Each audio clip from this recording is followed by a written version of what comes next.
Hello all. In our previous video, we have seen that how we can create a file in HTML format. So in this video, we will discuss about heading tags.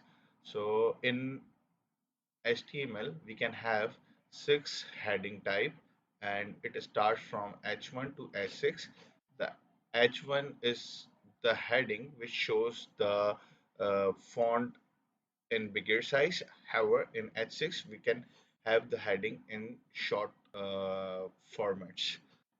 So in order to see that how it works, so what we can do, we can just simply copy and paste heading 1, heading 2, heading 3, heading 6, and now we can save this file. Once we save this file and click on this, so it will open up this page, and here it will show you that how different type of heading shows when you select the H1 to H6 tags. So once if you select the H1 tag, it will show you the bigger heading. Now if you use the H2, so it will be bit small than the previous one. So and so on. You can see the heading 3, heading 4, and heading 5, and heading 6.